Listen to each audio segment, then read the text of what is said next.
Mhm. Sounds okay? Yeah.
Hey, Tim, it's Rick. Can you hear me? Yes, I can, Rick. How you doing? I love your background. Thanks. Where are you guys at right now? We are in Lake Billings and Manton, Michigan, Oh my God. in the campground. It's beautiful right now. Went up to Traverse City and had lunch by the bay. Good. Penny did some whiskey tastings. Of course you did. Of course she did. Yeah, she's been wanting to. So That's good good. conference. I missed a little this morning, but I'll catch up on the YouTube. All right. Sounds good. Good job, Tim. Thank you.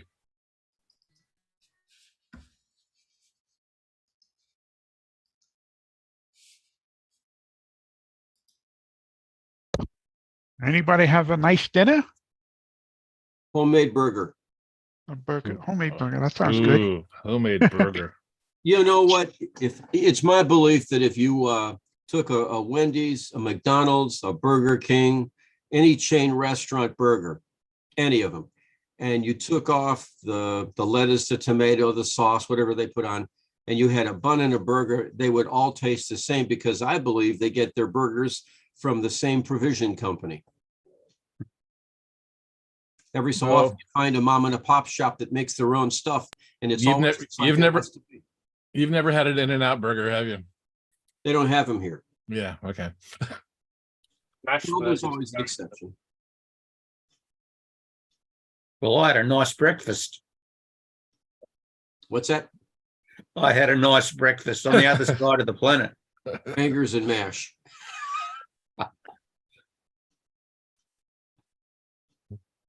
Breakfast this morning. What's the issue with an In-N-Out burger? There's no issue with In-N-Out burger. They're the best. I've heard they're good. I've never heard of it, but Yeah. Yeah. In-N-Out. That's it. It's a Really California thing. oh, Yeah. I see. I see. I'm a vegetarian, and when I ate meat, In-N-Out Burger was definitely a place that I would go to. Yeah. And suggest anybody, it's kind of like someplace you would take your friend.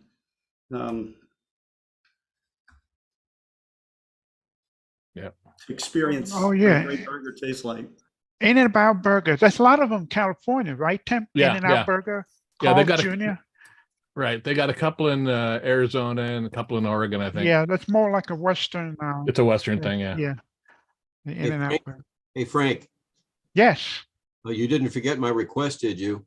No, I got to check it later tonight. Yes. Okay. Okay. Yes. I'm going to check the paper. I know I have in the file, and It's- I check okay. the name and the type of telescope you. Sometimes, a lot of Europeans observing what they send out the telescope they're using. They go by centimeter, and some of the telescope I've never I don't heard of it, care. and everything it's Meters. abbreviate. Centimeters is fine, but what is an OG type telescope? Yeah, I know. I get the different types of telescope they're using. So I get. Well, Perhaps my I God. have to be more specific. Info, Okay. I noted that I think I sent the article to both you and to Sean.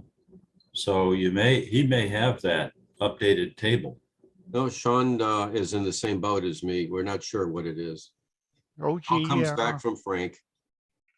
I must have sent the wrong version or something.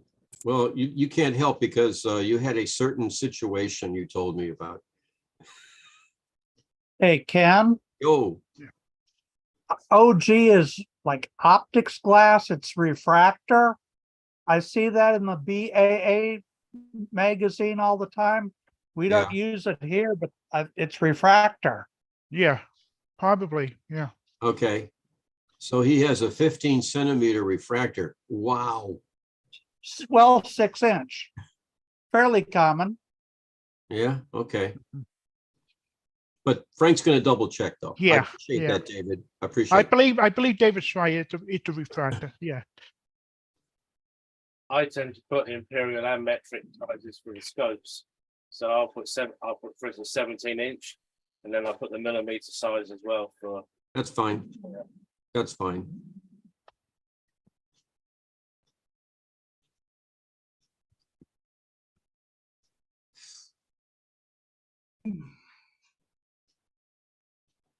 We'll wait a couple of minutes before we get started. People are still Okay. logging on. You're still coming in the door. Yep. Here comes Dolores. The better half.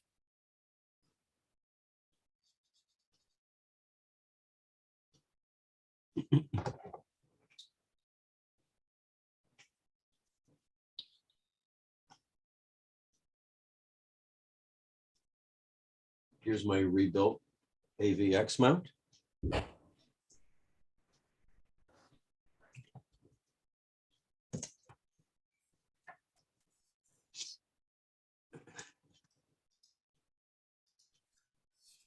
Hi, Rick. Hello.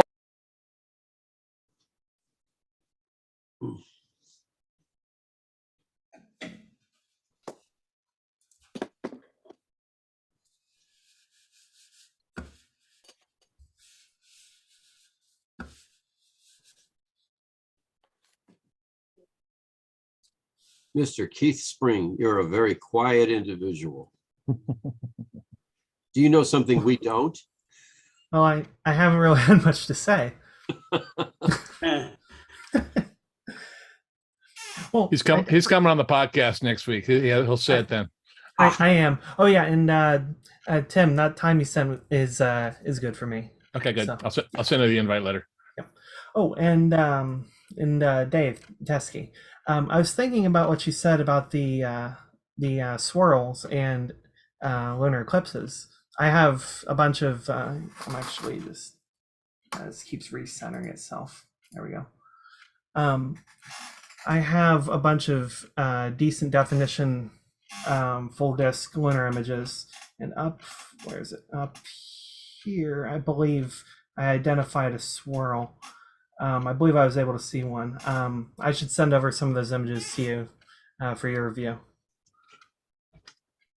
Oh, you're muted. Sorry, yeah, I see that right above your head. That does show it. Yep. Yep. Good job. Thank you. I actually took this picture. I generally don't publish my own pictures. I like leaving room for other people. Right. But I did this one with my 8-inch Celestron Edge HD Schmidt Cassegrain. This was a 15-second exposure. Which eclipse was this? This was the 2019 eclipse, I believe. I believe that was in January? Yes. I can check real fast. I have it right here. So Keith, you took that picture? I did, yes. That's very impressive. That's beautiful. January 21st. That one was specifically at 12:15 a.m. Well, why is it so red? Lunar eclipse. Yep, it's a lunar eclipse. This one was kind of strange. The side was very bright. It came in pretty deep into the Earth's shadow, so it's fairly dark over here, but it did still skim the edge. So the brightness gradient was pretty interesting on it. Keith, is that from which January? The 2019? Yes, the 2019. Yeah, I remember January 21st, Yes. 21st, 2019. Oh, yeah. Yeah. Yeah. I had a lot of problems taking this picture. My Cassegrain kept fogging up on the inner mirrors, and here in Florida, it's 85, 90% humidity even in January. Right, yeah. So I just had terrible fog issues, but this one came out pretty well. You're in Jacksonville, correct? A bit west of Jacksonville, Yeah. closer to the swamps, but yes. So, Yeah. and Cal Powell, I've been, what's that picture behind you? Hi, that's a picture of the meteorite NWA 15468, which is the one that Dolores wrote about in the latest issue of the Strolling Astronomer. Yay, Dolores. Hello. You got some credit just now. Oh, I did. I'm sorry. I was unmuted. The meteor behind the meteor. Jim, can you mute yours? Jim Melka, can you mute your mic? I can't. Yeah. Please repeat. Okay, Dolores, behind Cal Powell, that image is a meteor. He'll tell you what it is. Okay, Meteorite. I knew it was a meteorite. Yes. Yeah, it's the one you wrote about, NWA 15468. Oh, cool. It's beautiful. I did notice that. Congratulations. Thank you. Jay Miller? Yeah, I do a lot of observing. I do a lot of solar observing. What sunspot group is behind you?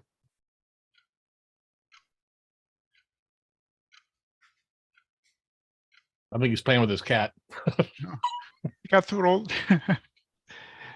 Yeah, that's. Jay, can you hear us? No, he can't. Nope. Okay.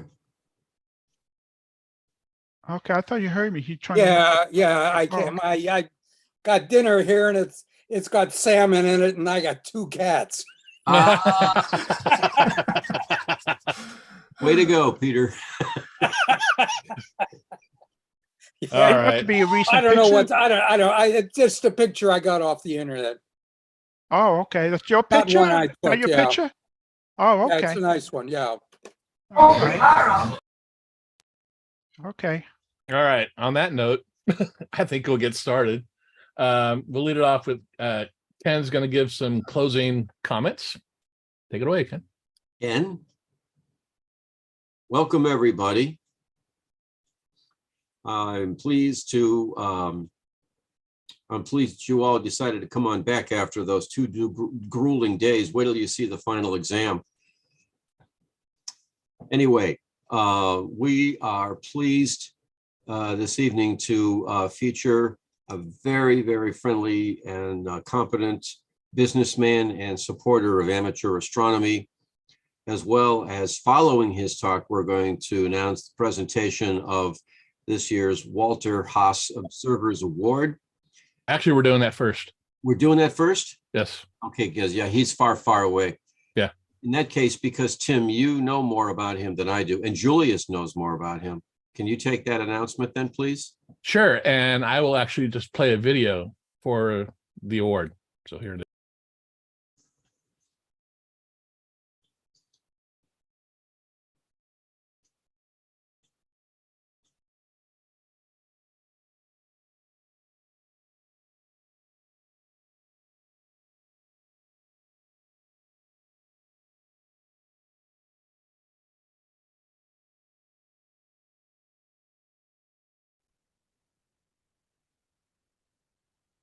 Okay, I just want to talk a minute about the ALPO has an annual conference every year, and it's going to happen in a few weeks. And part of that is an awards ceremony.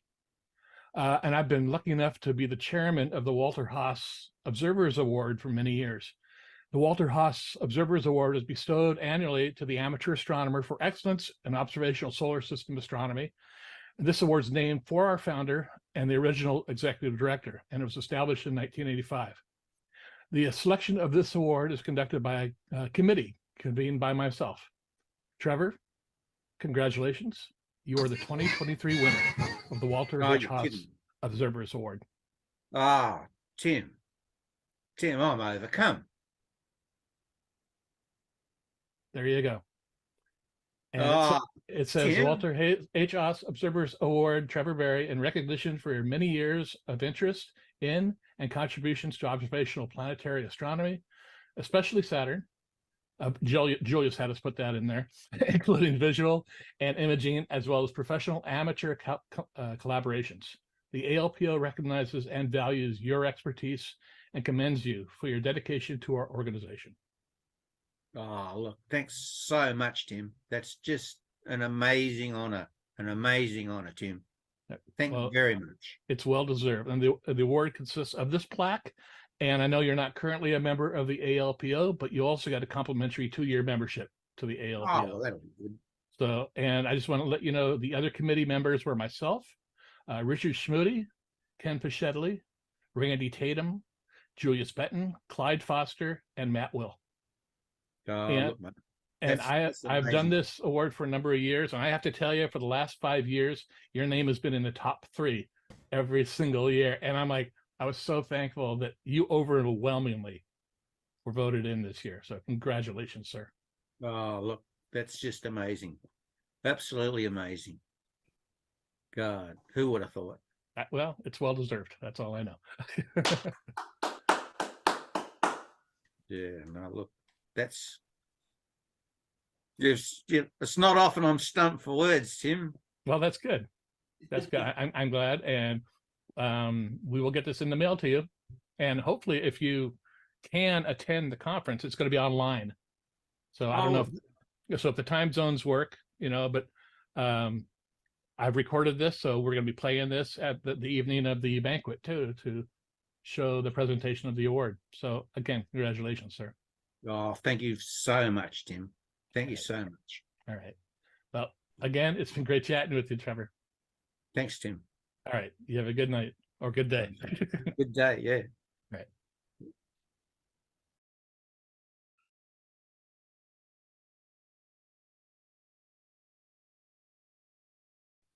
Yeah, Tim. Yes. I just want to mention early this afternoon I was chatting with Trevor and Barry. I just tell how amazing his image, especially Saturn.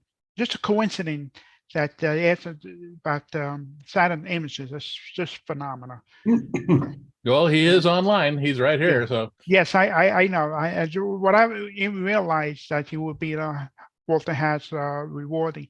And it says that nice meeting you, seeing you online, and I chat with him to say what a beautiful picture of Saturn. I've seen it on other places, on Facebook and all, and I have a chance to write to him personally that what a beautiful image of Saturn that he took. I congratulated to him. Thanks very much, Frank. It's really good to actually be able to participate in this via Zoom and see so many faces who also post on HST Jupiter and on Freddie Willem's planetary imaging Facebook page, and Padme Yanamandra Fisher's Pro-Am collaboration Saturn and Pro-Am collaboration Jupiter Facebook sites. It's, I see people who leave comments, and I leave comments on their data. And it's really good to actually be able to now put faces to some of those people. We're sort of a brotherhood worldwide, I think. And it's still, I'm still blown away by this award. It's just, oh, look, when Tim dropped the news on me, I couldn't help myself. I was moved. I had a tear in the eye. And and I keep thinking, like, how can it possibly be, an ex-mine worker living in the middle of nowhere in the outback of Australia? You hit Sydney, go 1,000 kilometres west, and you come to a little mining town, Broken Hill, and I worked on the mines for 34 years and sort of came to astronomy by accident, built all of my own equipment, and that's just, I just struggling to come to terms with such an honor being bestowed on the likes of such an ordinary person. Yes, it just blows me away. And you've been to the United States to meet the people that you were contributing Saturn images to not too many years ago to California. Yeah, well, that was another highlight of my life. I supported the Cassini mission for over a decade. You know, I found my first electrical storm in 2005 on Saturn. I graduated at that stage. I did a postgraduate degree in astronomy when I finished work on the mines. And so I had contacts, professional contacts at that stage.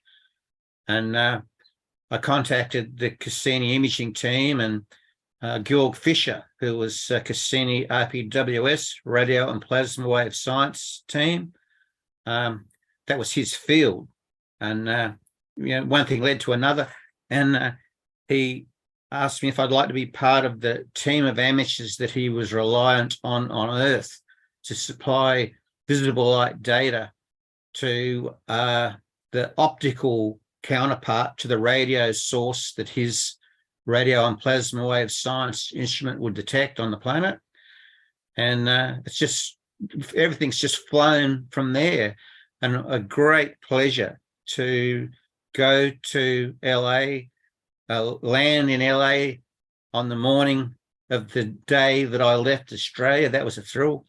And, but, NASA gave me security clearance to go to JPL, and Carolyn Porco, director of the Cassini imaging team, flew in from San Francisco, especially to meet me. Like, how good. And the 60 Minutes journalist interviewed Carolyn and I on the floor of Mission Control, spaceflight operations at JPL. Still got the red mark on my arm where I keep pinching myself like that could possibly happen. But yeah, it's just, crazy things happen in astronomy. Serendipitous things have happened to me in my lifetime through my astronomy work. And I'm sure many of you people have experienced similar things. Again, I think we're a brotherhood. And looking at faces, you people, mostly on the other side of the planet, but knowing that you're there and that we all strive for excellence in what we do, I think it's just a great thing, and I treasure it. Your humility and professionalism are very well appreciated. And what is it now, 20 after 7 in the morning for you? Oh, no, it's getting towards 9 o'clock. It's getting towards 9 o'clock in the morning. The sun is well and truly risen. The sky is blue as there's not a cloud in it. And after the keynote speech, we have a Gloria Jean's coffee outlet in Broken Hill, and I'm off with my gorgeous and adorable wife for a celebratory Gloria Jean's coffee. So Fantastic. The future's looking pretty good. 12 hours ahead. Yeah, it's a lovely day. Yeah. And the day I recorded this with Trevor, he came on the podcast and we spoke for over an hour. And that podcast is going to be released September 1st. So be sure to listen to it. We had a really wonderful conversation. All right. Yep. Thank you. Thanks again. All right. Now on to our keynote address. We know this, everybody knows this guy. He's since 1980, he's marketed and sold amateur astronomy equipment. It's produced astronomy theme events. He's doing one now in Baton Rouge, doing the Alcon. And each of us probably owns at least one piece of equipment that he's had a hand in. He's got an asteroid now named after him. In 2001, he received the Clifford W. Holmes Award at the RTMC. And he is actually the most recent recipient of the 2022 Mike Reynolds Astronomy Award. And that brings up Scott Roberts. Welcome, Scott. Thank you, everyone. Is my audio okay? Yep. Yeah. Okay. All right. So, well, first off, it's an honor to be in your annual meeting, and I don't think I've actually been a keynote speaker before. So that, they said be the keynote. I was like, I got like a little jarred.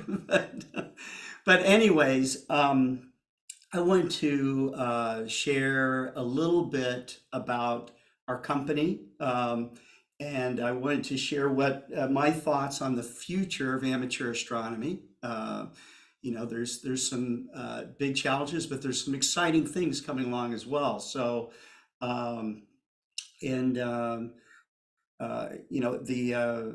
it's I can tell you it's been an honor to be involved in producing telescopes and to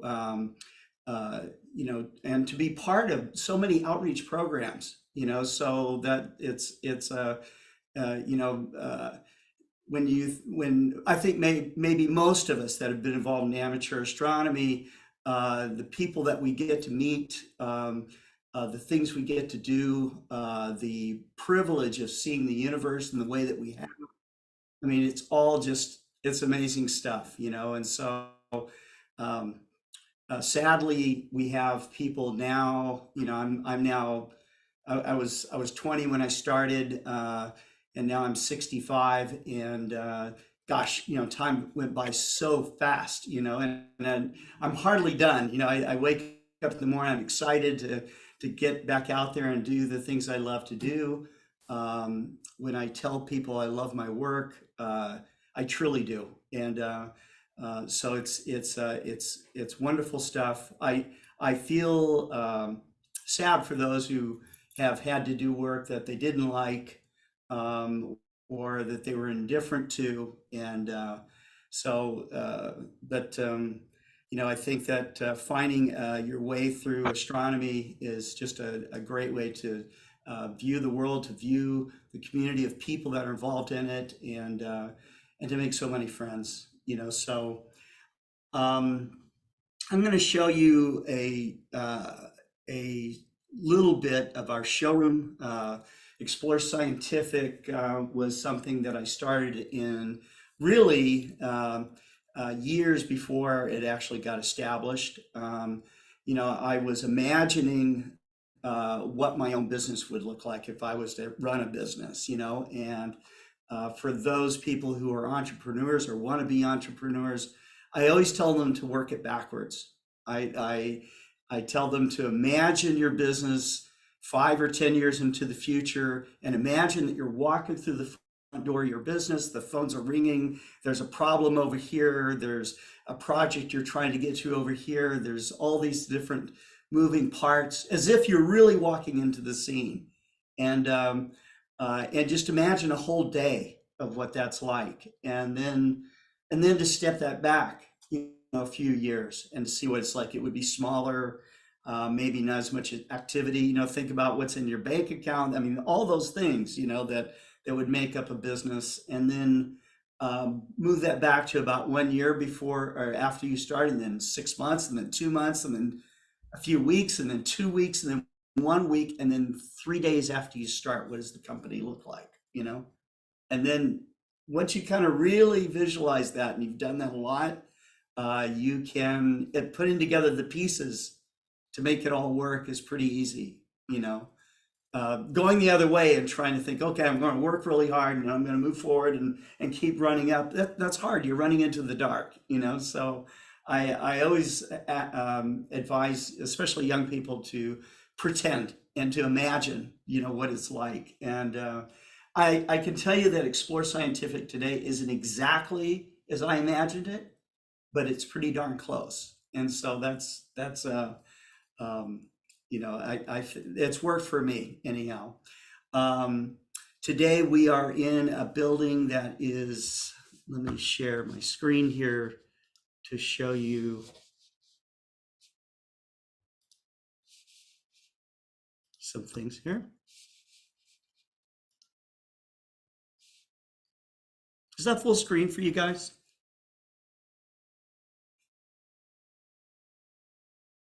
No, it's not. It's not. Okay. Is that full screen for you That's guys? full screen. Okay.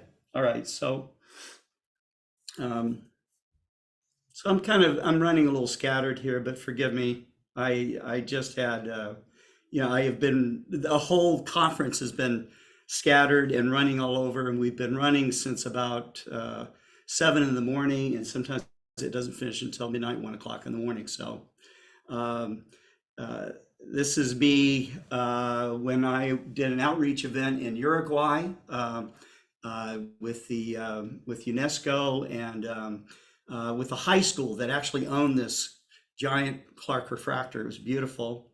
I like that shot and would love to go back there. But anyways, the title of this is The Future of Amateur Astronomy, but literally we're kind of living in that future right now. I think that when Ken asked me to talk about anything, he said, talk about the future of amateur astronomy. Well, I kind of thought about, what I thought that the future would be maybe 5 years ago. And that was that telescopes would be more integrated with imaging and go-to technology, that they might be networked or be running off the internet. And that's something that amateur astronomers do that day in, day out. I'll bet many of you already have systems where you can operate your telescope remotely from your bedrooms.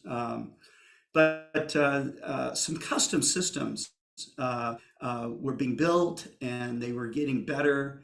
And then recently there have been 3 or 4 companies that are starting to develop products that are already integrated with imaging, network capability, go-to systems and all the rest of it.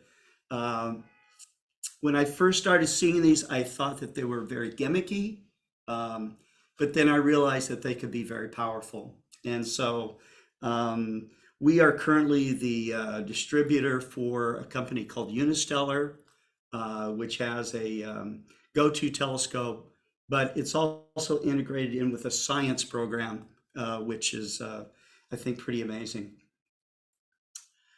We also have some big challenges in the world, of course. We have light pollution over most of the developed world that is wiping out our dark skies. And this has really become a problem. In the 1980s and 1990s, I thought that amateur astronomy might come to almost a screeching halt because of light pollution. But you have people today that are using narrowband filters. I got to introduce to people like Don Parker, who was doing incredible planetary work from his balcony in Florida, and I started to see people that were doing astrophotography from their backyards, from their homes, this kind of thing. And this is certainly, for planetary, it's something that can be done from a light polluted city for the most part, except for maybe like really faint asteroid work or something like that, faint comet work. But being able to do deep sky work, I thought was just going to come to an end. And that was my passion, was deep sky, looking at galaxies and stuff. And but being able to photograph with narrowband filters and line filters has really been amazing. The poster boy for me is a gentleman that's in Singapore. His name escapes me right now, but he has a window that's maybe 3 feet by 3 foot square. He lives in Singapore, okay? He polar aligned his telescope in his home, inside of a room, and the telescope, this beautiful refractor, just aims out this 3 foot by 3 foot window, and he does tracking and stacking of deep sky objects, and with remarkable, mind-blowing results. So, you never should tell an amateur astronomer he can't do something, because they figure out ways to get around it. But it is sad to see so much light pollution, and I believe maybe in the not near future, but in the next 20 or 30 years from now, that we'll get smarter about lighting. We won't be hopefully as wasteful as we are with lighting.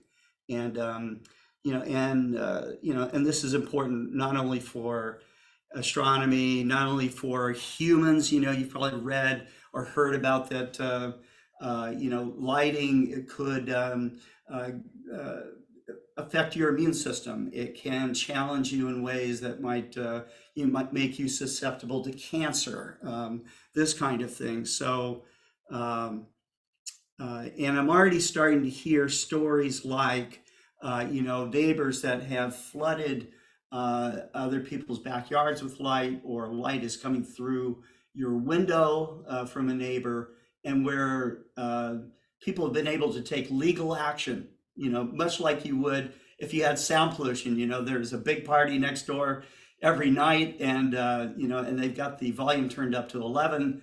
You could call the police and have them turn it down. Well, there's light pollution is really not a lot different here, and you need darkness. I know I'm preaching to the choir here about this, but these are some of the more recent things I'm hearing about.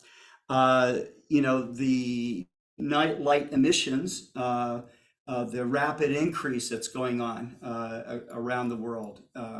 We still haven't found a way to fully educate people about light pollution and what it's all about. But these charts are a little disturbing to me.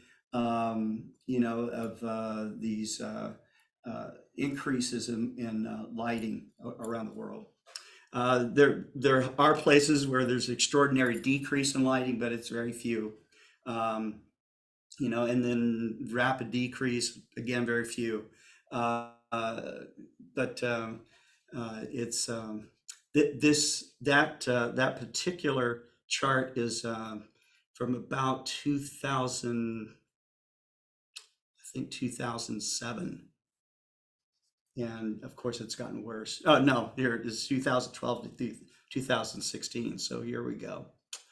I know that this irks many astronomers, the constellation satellites that are running through the field of view of imaging, sensors and all the rest of it. And I think it shakes astronomers to the core to think about that the sky will be filled with satellites all over the world, and that you won't be able to get decent images, but again, there are people working on this, and one of these guys is Mr. David Stark at the Space Telescope Science Institute.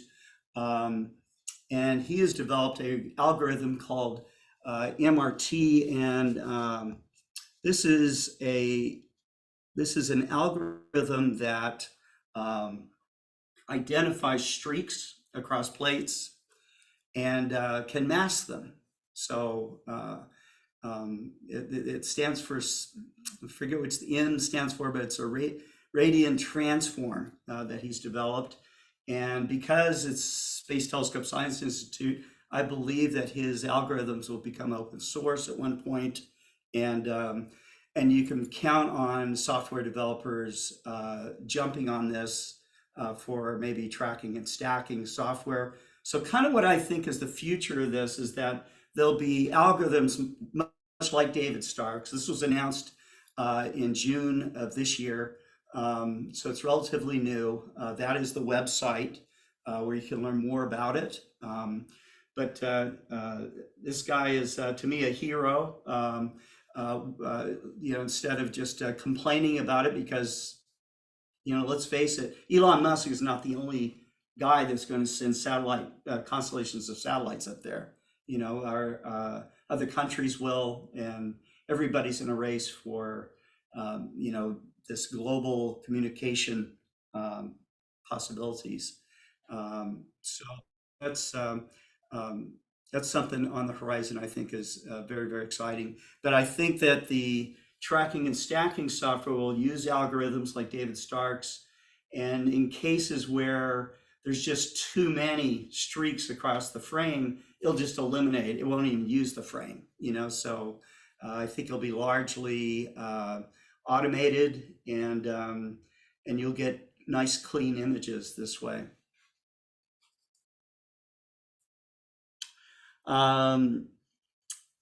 some of the equipment that we make. I think I'm going to unshare here a little bit and show you our showroom.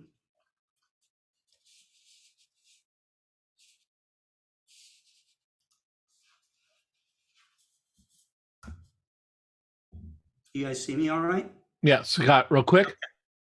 Yes. The camera you're looking at is not the one that we're seeing. That's what we're looking at. That's you. Yeah, that's me. That's Yeah. I only have one camera. Okay. Okay. But it looks like you're talking to a different one. No, I'm looking at a screen here. I'm Oh, running okay. two computers. All okay? right. Sorry about that. Yeah, yeah. And normally I would run this all on one computer, but I have systems set up for Alcon and Okay. so sorry No about worries. that. No worries. I know it's disturbing, isn't it? Okay, so this is me in the showroom. I'm going to just give you Hey a little everyone, peek. Scott Roberts here from Explore Scientific. I'm in the world famous Explore Scientific showroom where we have many of our products on display, including some new stuff like the Interstellar EV scope, which Explore Scientific is now the distributor for the Americas of that product. We also have some of the world's largest telescopes with Norman Fulham's folded Newtonians that go all the way up to 65 inches. So if you've got real aperture fever, you want to blow everyone away at the next winter star party, you might look at getting one of his huge telescopes. We, of course, also have the full Explore Scientific line, including our waterproof eyepieces, our refractors, our mounts, like the IXOS 100. So, So that kind of gives you just a little bit of a taste of there. I kind of ramble on in this video, but we have the largest aperture telescopes made available to amateur astronomers. We specialize in ED ALPOs. Two of them that we are giving away at to support the National Young Astronomers Award. Explore Scientific is very, very dedicated to getting youth involved in astronomy. And so today I interviewed a young lady who is working on exoplanets. She developed an algorithm that hacked the Kepler data set so that she could use a normal computer, not a supercomputer, to sift through the data to find these rapidly orbiting planets. And she discovered an exoplanet by doing this and won a $75,000 cash prize. And so that was really remarkable. She's 17 years old. She got tied for first place for the National Young Astronomers Award. That was Caitlin Wong. Then we have Leon,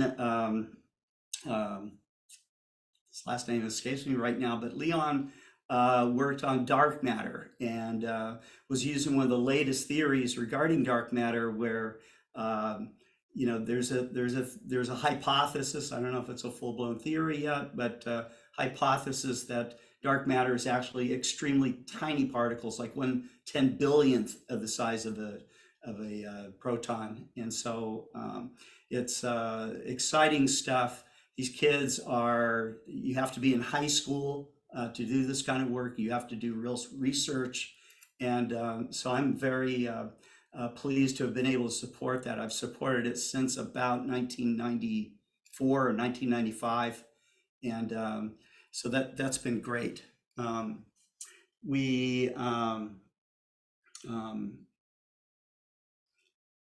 again, I'm being a bit scattered here, and I apologize for this.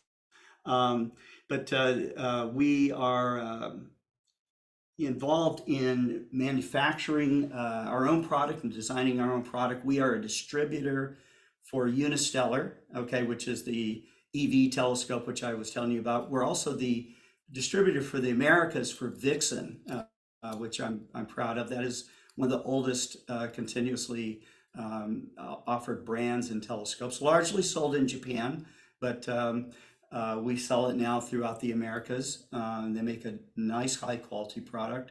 But being involved in manufacturing your own stuff, I think, is one of the most exciting things that you can do. Maybe some of you have done some manufacturing yourselves and you know the satisfaction of doing that. It's really gratifying when the product was successful. It is very, Leon and I have a conversation about failure, and sometimes companies fail, utterly fail in making a product, and all the best intentions, but to have something which you've worked on really hard on, spent hundreds of thousands of dollars or upwards of $1 million in developing, and to have it fail on you and just not be really accepted by the market is kind of crushing. And so I will tell you that it builds in some, it will humble you, So, I'm always pleased when our customers find our products useful. We work hard to give a high quality product, and we work hard to support our customers that receive our product. And I think we offer some of the best warranties in the world for it. And we train our customer service people and the people who work for us in ethics. And so we're the only company in the industry ever to win the Better Business Bureau's Torch Award, which is an ethics award. And so I'm proud of that. And but I wanted to show you a little bit of what we do in manufacturing. Our products are largely designed by a team that we have in Arkansas. We have a team in Reda, Germany, and we have a team in China and in Kunming that does a lot of this design work. But this is some video from the Kunming facility that you might find. It's always fun to walk through a telescope factory if you're into telescopes. So here we go.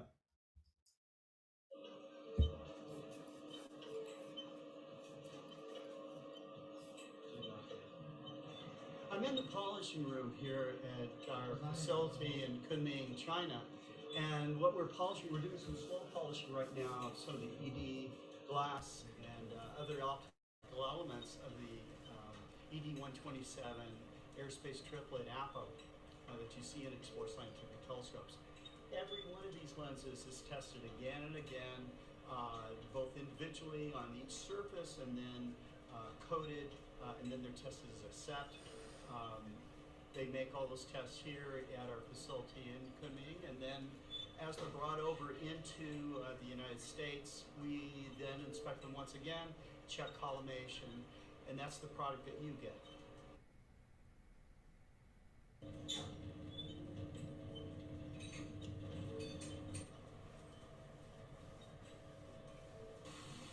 Explore Scientific's EMD coating, enhanced multi-layer deposition coatings are done on machines like this. This technician is controlling the vacuum chamber. This is the vacuum chamber here, and inside that chamber is a cluster of our optics that are rotating, and underneath that cluster of all the optics is the ion beam gun. And what that does is a flow of ions hits the coating material that we place down there, and it makes a cloud of coating material coat the entire chamber, including all the optics that are in there. So the coating happens several times, and we get our multi-layer coating that way, and this is what gives the best light transmission through the optics.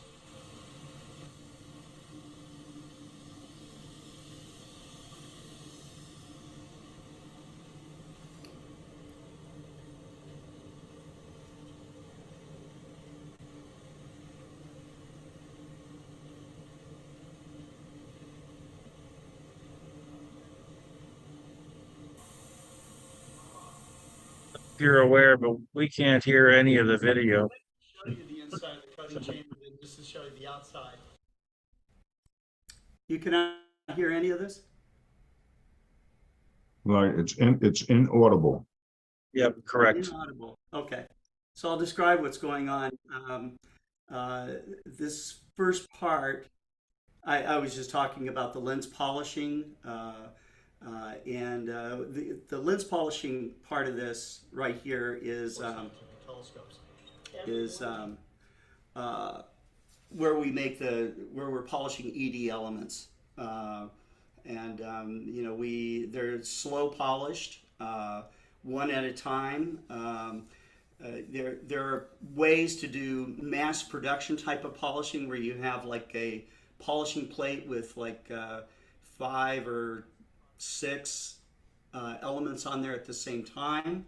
But the slow polish on, you know, using this pitch material is probably the best way to get the degree of polishing that we want.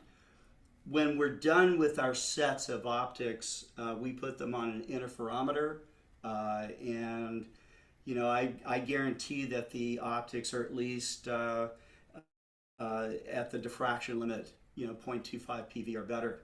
I will give you a little bit of my experience when I started the work in the industry. I was working in a camera shop in Oceanside, California, and about 1980 we started selling telescopes, and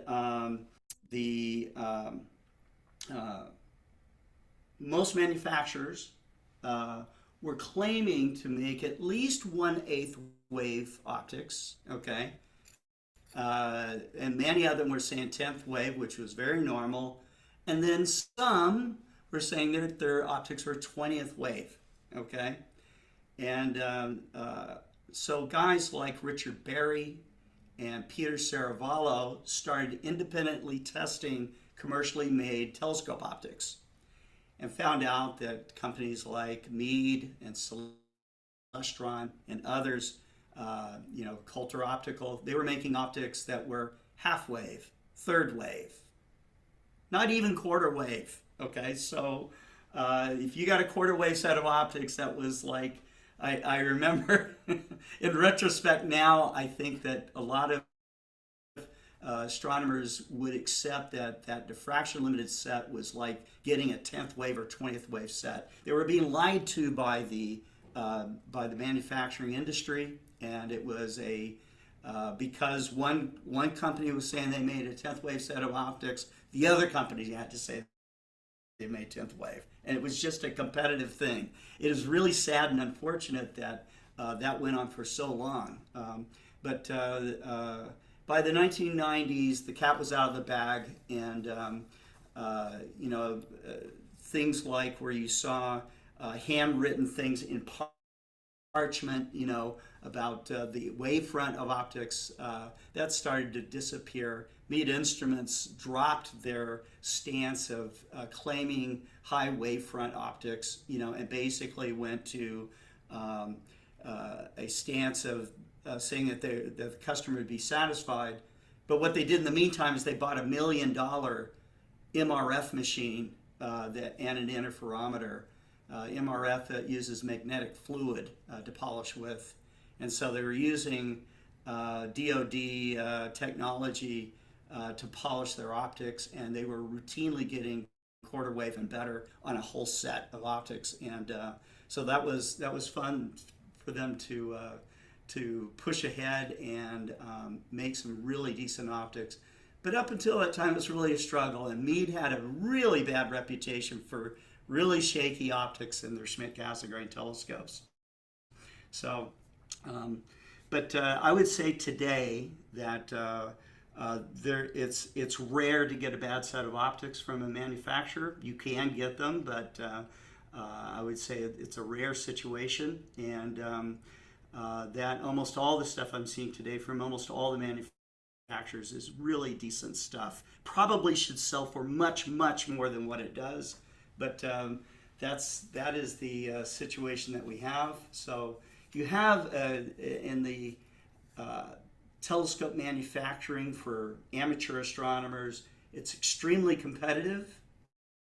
It's very low margin, and you know, it requires you know, you're dealing with a very discriminating customer that's educated, knows how to check their equipment, and you know, and demands great service. So all those things, I think, make for you know, for someone to really be on their toes.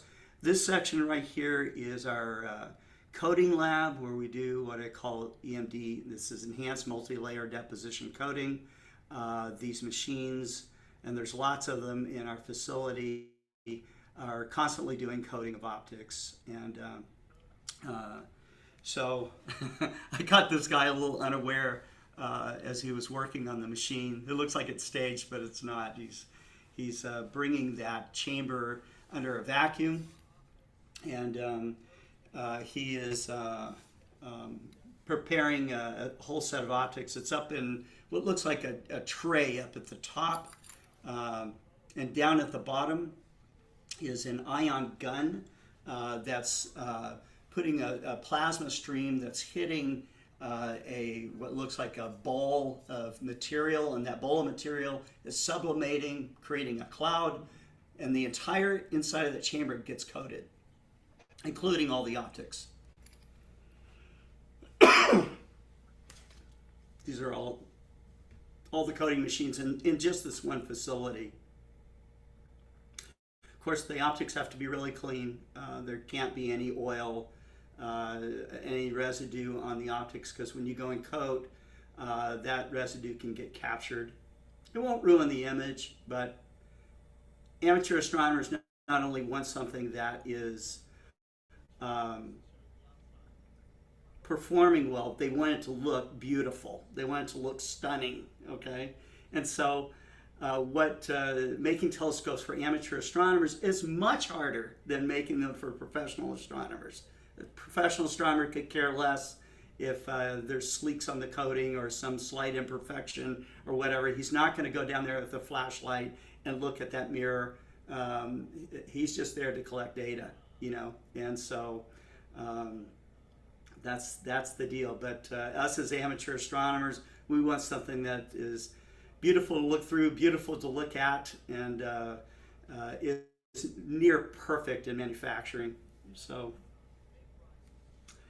anyways, that kind of gave you a peek at the factory, a peek at the showroom that we have. We're in Springdale, Arkansas, and we have 75,000 square feet there. I might have mentioned that. But the thing I think I'm most proud of is our interaction with the community, supporting things like, well, you know, I'm very excited that, you know, there seemed to be general agreement that I can get involved with helping to broadcast and produce a live program for ALPO, which maybe we start next month or this month even. Well, this month is almost over. Next month. So Tim Robertson will be involved with that, as well as other people. I'm sure Ken Pashedley will be involved with this as well. But you know, the the Association of Lunar and Planetary Observers has done some amazing stuff. Many of my friends, like Walter Haas and Don Parker and others that have contributed to ALPO, have done just an unbelievable job. Sadly, some of these guys are already gone, but I can tell that within your ranks that you have people that are doing work that maybe eclipse work that Don Parker did, for example. Ken showed me the free training program that the ALPO has to get people up to speed on how to present, you know, research ready or research level observations and images. About 8 months ago, I was on a board to make recommendations to the American Astronomical Society to get amateur astronomers more involved in pro-am projects. And so the AAS recognizes that they need the army of observers and contributors to be involved with this. So we talked about different ways that the AAS could open up their organization more to amateur astronomers to make it seem more friendly. You know, a lot of beginner amateur astronomers are intimidated by even organizations like the ALPO or the AAVSO, because that's for serious astronomers, you know. And they are serious, but you know, once you've learned how to go through the process of making a high quality observation, how to present that data, you know, and then maybe to ultimately see your name on a science paper, I think that that is really rewarding. And I think that's like a secret fantasy of a lot of amateur astronomers, but they don't do it because they feel a bit intimidated, okay? They don't know the lingo, they don't know the processes and all the rest of it. But I can already tell that your group is a friendly organization, you know, highly experienced, but I think that you would welcome with open arms someone that wanted to get started. And so that is something that, you know, I hope that with maybe some greater exposure, you know, joining forces with Tim Robertson's podcast, you know, where we're doing a video cast as well, that we can really show that side of ALPO and get more people involved. And then maybe they take the next steps and get involved in a program project itself. I think that the only other thing I wanted to show and talk about was the Unistellar product. As I told you, when I first saw the Unistellar, I thought it was gimmicky. I thought it was something that was really just kind of a, you know, a toy for a middle class or maybe even for a wealthy person, because the telescope started at about $2,500 and go up to about $5,000. There's very little that you can do with the telescope because of all of its automation. You know, a lot of us that are serious amateur astronomers, we like to tweak everything. We want to tweak the optics. We want to get our hands into operating the telescope.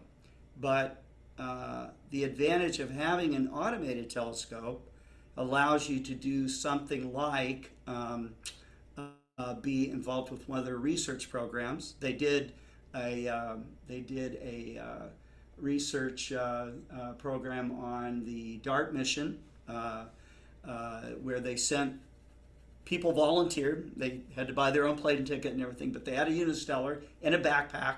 Were able to fly with that thing to Africa and to get data, and they were able to network the telescopes. And you know, their program, you know, if you've never been to the Southern Hemisphere before, as an amateur astronomer, learning how to polar align the Southern Hemisphere would probably take you a few days to get it really tweaked and figured out. These telescopes, literally, you plot them down, you would collect the data, you say, yeah, I'm going to be on the DART mission. It would go and find the object of interest and start collecting data. In collecting that data, they did it live. They did it live, and they networked several telescopes together simultaneously. That was backed by a science team back in the United States, and they were able to determine that the inside of that asteroid from the DART mission was the color red. They were the only ones that got this data. And so this is, I think, exciting stuff, you know. So if you got a nice observatory at home and you know, and again, I'm talking to the choir that does research work, research level type of work, but you could, in fact, be involved on a little bit higher level in science with something like the Unistellar. Let me show you just basically, this is their marketing. They have very slick marketing, of course, but they kind of romance the product, but it kind of shows you the inside of the Unistellar.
Okay, I think you guys get the idea. So you guys know I'm down here in Baton Rouge at the Astronomical League Conference, and we've had clouds almost every night. Last night was pretty clear, but during the star party that they had, guys are out there with like 10-inch Dobbs and trying to show each other, and I think the public as well, things up in the sky with these instruments. But the sky was so bad that they really couldn't see anything, not much of anything. And there was a gentleman out there that had his Unistellar, and this guy was capturing images. They got stunning images back, even through light clouds. And so I think that there were a few converts within our ranks here. Also, if you are involved in educational outreach and you want to give a presentation and you don't want to be concentrated on the equipment so much, but you want to be concentrated more on your talk, having the EV scope out there is really remarkable because you can have an entire group of people with the application on their phones, and they can all share the images and see what's going on simultaneously, which is kind of a cool thing. So, I think that you're going to see, in the future of amateur astronomy, I think we're going to overcome problems as they're thrown at us. I think that we will continue as amateur astronomers to make important discoveries and boundaries that seem insurmountable, I think will be, conquered by amateur astronomers as they always have. And so I'm excited about the future, I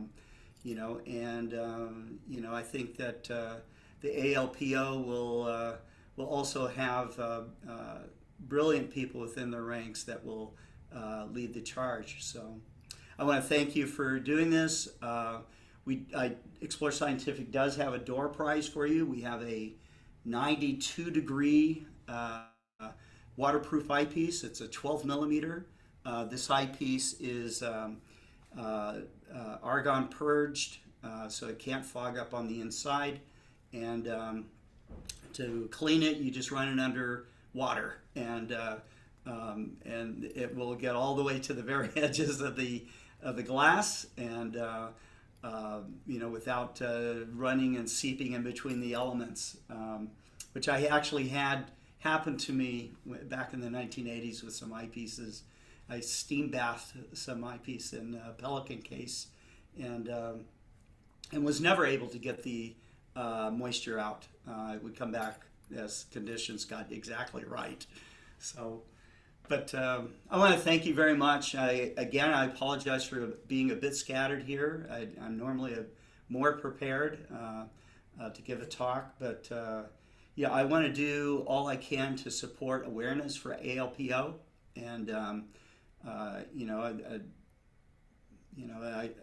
my efforts. I was very good friends, dear friends with Don Parker, and he loved this organization. And Mike Reynolds was in this organization. You guys have given me an outreach prize for it. I appreciate that very, very much. I'm quite proud of it, and especially with the Mike Reynolds name on it, because we were like best friends. We were like brothers. And so, again, thank you. And if you guys have any questions, I got a few minutes before I need to run downstairs and set up again for Alcon. Well, thank you, Scott. Yeah. Hi, Scott. Yeah, Tom. Yeah, I want to thank you very, very much for your interesting talk. I met you at the NEAP last April. Okay. I don't know if you recognize me from the screen, but I remember you have You're a very in nice the shadow, so it's a little tough. But yeah, you got a very nice collection of telescope there, and one year you have a trailer there. Yes. Yes, I have an great Airstream trailer, and I have traveled coast to coast doing star parties and events with that trailer. I put over 70,000 miles on the trailer. So yeah, okay, yeah, that's very interesting. There's one thing I want to show you, a picture of you, and I want to show you the rest of the group. I'm going to share the screen just for 1 second. Okay.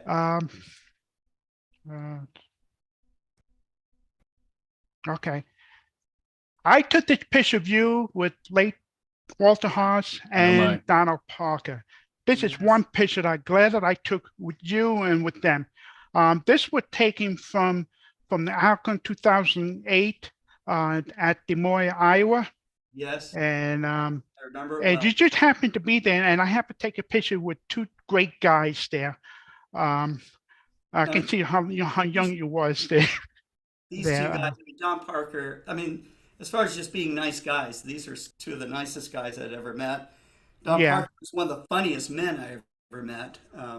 But brilliant astronomers, and a force in our community. And so it was just, you could see I'm kind of sitting there like just in awe of these two guys because I was. And, so it's, thank you for making that image. Yeah, I mean, I was very surprised. It was a quick shot, and the way you're posing with them two there, it's fun. It's one of the, I think I sent to you once, if I Yes. remember correctly. I But, have. yeah, yeah. So that was great. I'm glad I could show you and the rest of the group. I mean, that's 15 years ago already. And Yeah. I Scott, don't know how many of you actually, I never went to Walter Haas's house, but I went to Don Parker's house many times, and his whole, from the plastic dog poop on the fan to, his 16-inch out on his balcony, and all the things that he had. He was just a guy that could laugh at himself, laugh at the world, but he was, very, brilliant in his work, and it was wonderful to see all of his accomplishments, and to watch him sit down in image, was to me, before I even got into astronomy, I was into photography and fine art photography, and as a kid, I used to correspond with Ansel Adams, and Ansel would write me back, and he would critique my work, and we were going back and forth. And to me, Don Parker was like on that level. I've met others on that level too, but very, very cool individuals. I often am reminded of the kindness and the sharing and the giving that amateur astronomers do for people. If you are into regular photography, photographers have secrets and they're not going to share them, okay? Astronomers know technique, and they'll give away everything that they know in hopes that you carry on and can do it too. So Greg Shanos has a question. I have a question. Scott, what's your opinion on the new up and coming telescopes like the Dwarf 2 and the ZWO Star that are $399, the smart scopes? Is that going to revolutionize things? Because 5,000 is a lot to spend, but 400 is just 400 is basically something you take a $100 chance on, more right? than a planetary camera. Well, we're So going to find how out. do you feel? I'm like, I think most people, we're going to find out how many people really want to get into this, because those kinds of telescopes could actually sell in the mass market. Right. High-end telescopes will not sell in the mass market. They don't know how to sell them. Okay, they don't know how to talk to their customer about wavefront or payload capacity of a mount or the right combination of accessories to put on something. But a fully integrated telescope that can make deep sky images and it costs $400, wow. I know. Wow. That is different. That is different. And so I can see even serious amateur astronomers buying them. It's just like a secondary thing just to have for outreach, so that, if you don't Let's have be it, fair. Let's be fair. 400 is the introductory price, and it ends in 2 days. It sells for 500. even And 500, yes, serious anything at astronomers like $1,000. myself, I Yeah. bought one at NEAF because it's going to revolutionize EAA. Yeah. I can be up in the sky in minutes instead of setting up my astrophysics in an hour. Exactly. So, and I'll probably use the scope. I do use the Unistellar right now for that in the same way. So, but there's other products that will be out there that will be in that price range. So it's going to be something I think most of the manufacturers will look at seriously. Our company, which is really now kind of a house of brands, but Explore Scientific will probably also be looking in this category as well. But I want to see how it's going to play out, So according to information I've been able to gather, there's really nothing formalized about this, but pre-COVID to post-COVID, it looks like the amateur astronomy community grew about 20 to 25%. There's a lot more people involved in amateur astronomy now, and they need to have their interests sustained. They need to know how amazing the community is, and they need to get involved. And so, I would like to think that longtime amateur astronomers who have not joined ALPO or the AAVSO would do so. Maybe both organizations, and get involved, and then take that next level up, and get involved in contributing to science and making science-worthy observations. It doesn't mean you have to give up your love of beautiful images or the love of the finding an object organically with your SkyAtlas 2000 and your Dobsonian, but I'd like to see kind of the whole thing kind of move up a couple of notches, and to welcome all these new people that are now involved. Scott, it's interesting to hear that amateurs are supposedly more demanding of their equipment than professionals. Yeah, isn't it? I got that taste when in 1991 there's a science program called NOVA. You guys might have seen an episode or two of it. In 1991, I was invited to Mauna Kea to film the eclipse, total eclipse going over the observatories. And so the photographers had no idea how to run an equatorial mount. I went up there and did drift alignments for 4 days and 3 nights with no sleep, but got the job done. And but in the meantime, I'm like rubbing shoulders with professionals that are coming to the mountain.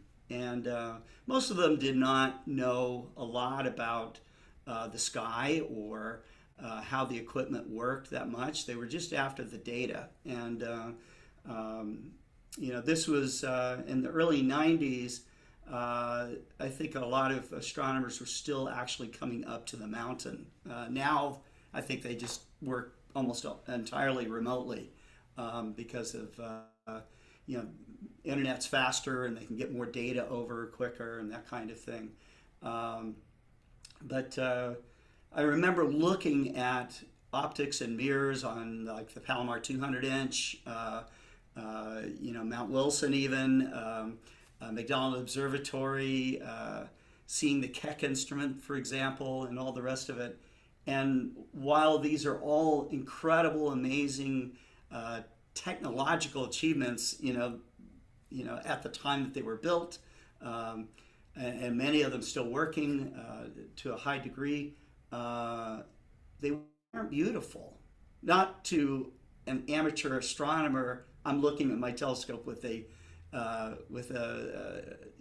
mag light. Okay, so we have astronomers that will see a tiny hair or a piece of fuzz or a bubble or something like that and absolutely freak out. And so, and if they applied the same technique to the professional telescopes made today, none of them would pass an amateur standard. Okay, but they're not built for that. They're built to perform and be productive. And that's where the money's thrown at. So it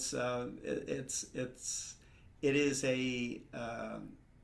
I often, I explain to the people that are selling, my sales force and my customer service department and everything that, our customers want beautiful instruments, and that's also a little bit tough for manufacturers, especially if you get someone that built professional telescopes and now they're going to work for an amateur telescope maker. You know, so I have lots of stories about this where we have people that were master opticians where they could crank out a 20th wave mirror, but then they were told, yeah, we only need you to make optics that are maybe quarter wave. And then they'd say, well, how many of these you need? And you'd say, well, we need 100 a week, and see their jaws drop. Okay. You know, they might crank out, you know, if they're working real hard, 1 or 2 or 3 or 4 mirrors a week. But to make the quantities that are demanded in this industry is very, very tough. And so a lot of manufacturers choose to have people that seem to have an aptitude for this, but have no real experience in it. So they can be trained and to make, you know, the numbers required to the level required to the beauty required, you know, and to go down there and down that path, because you know, it's very hard to unlearn you know, procedures and expectations that you've had in the past if you're already experienced. I had a couple of comments.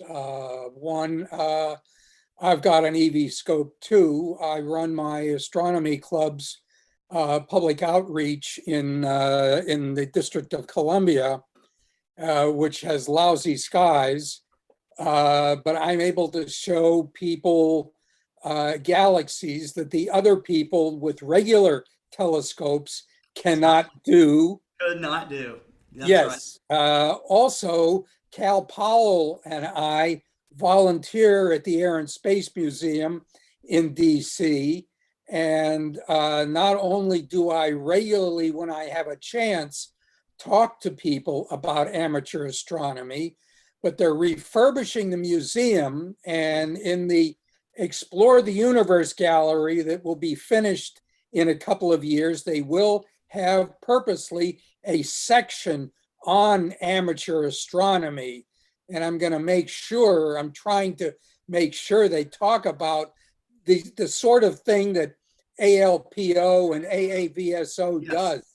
absolutely. I think that's very important. Absolutely.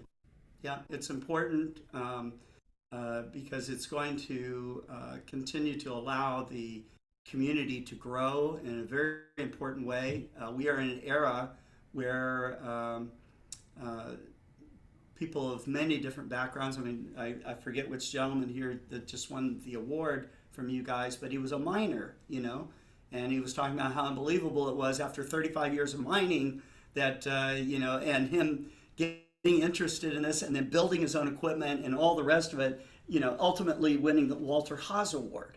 I mean, wow, you know, that's amazing. I love stories like that, you know, so, you know, again, you know, congratulations to that gentleman.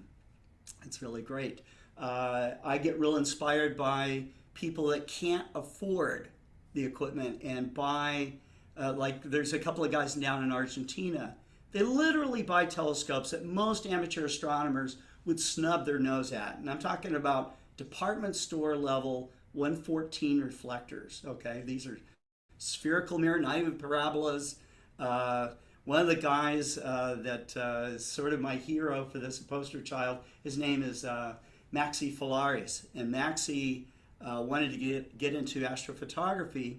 So he took one of his old mobile phones, tore the lens off of it so that just the sensor was bare, and then used a 114 telescope and was able to make stunning deep sky images with it. And you know, using a lot of the techniques that amateur astronomers use today with tracking and stacking and all the rest of it, and applying his knowledge to getting sharp focus, finding the objects up in the sky, and image processing. You know, so I know a lot of guys that have equipment that costs many thousands of dollars, and we're not even doing the level of work he was doing with, you know, used equipment that was, you know, maybe he had a couple $100 invested into it. Anything else? What's Anybody that? have anything else? Yeah, sadly, I've got to go, you guys. Okay. They're downstairs waiting for me now. But thank you so much. Thank you for considering me as a keynote speaker. Can you hang out for This the is my drawing? first time to be a keynote speaker, so Okay. I love it. Thank you. Well, you did a great job, Scott. Thank you. Oh, thank you. Scott, can you hang for 1 minute for the drawing for your eyepiece? Sure. Okay, Tim? All right. Well, I've got only people that live in the continental U.S. are eligible to win. So I've got everybody else, all the U.S. people. Your email addresses are all in here. So I'm going to pull It's too out. bad that we couldn't like use a transporter room and just beam it anywhere, but That would we're be not good. there. That would be good. So the eyepiece you're donating is a 12 millimeter. 12 millimeter. It's a 92-degree apparent field, so it's in the hyper wide class. Okay. I think the remarkable thing about it though is the eye relief. It's got like 20 millimeters of eye relief on this. So to have something that wide, that long of eye relief is quite an accomplishment. The lens designer that did this, he has since retired, but this was like his coup de grace. This was his masterpiece eyepiece, and I think he did a fabulous job. Good. What's the retail on this? $750. Wow. Okay, here we go. Reach in, pull out. Carl Hergenrother. It's not here. Carl Hergenrother. Yeah. Wherever you are, Carl, you're our new best friend. Yeah. Nice eyepiece. I'm sure he'll want that. Congratulations. So get me that information. We'll ship you one of those eyepieces. And if you have questions about it, of course, you can always reach me. So Thank you again, Scott. Okay. Thank you, Scott. thank you guys. Okay. All right. Thank you. Take care. All right. Bye-bye. All right. Okay. We have two other eyepieces that were donated by Celestron. We have an Ultima Edge 15 millimeter flat field 65-degree eyepiece. And that will go to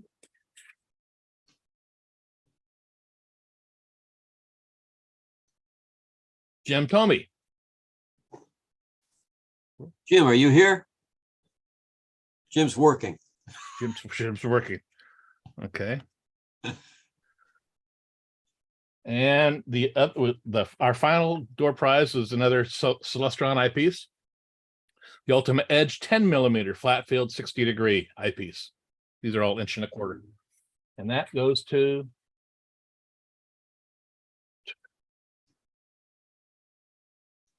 Frank Milello. Oh no, Franco, Yes. you You won. won. You won. You won an Oh, okay. eyepiece You won an Oh, eyepiece. okay. for the other 30 that you already have. All right. Thank you very much. What is it again? It's a 10 millimeter edge flat field 60-degree. From Celeste. Oh, okay. It's like a high eyepiece. 10 Yeah, millimeter. it says all on right, here almost. it's perfect for mercury too. Yeah. Okay. Great. Forward to Nice. seeing through that Estelle Frank. Yeah. Okay. Thank you very much. Yeah. All right. Okay. Well, this concludes the conference for 2023. I want to thank everybody for participating. I want to thank the people on YouTube for hanging in there. You guys did great.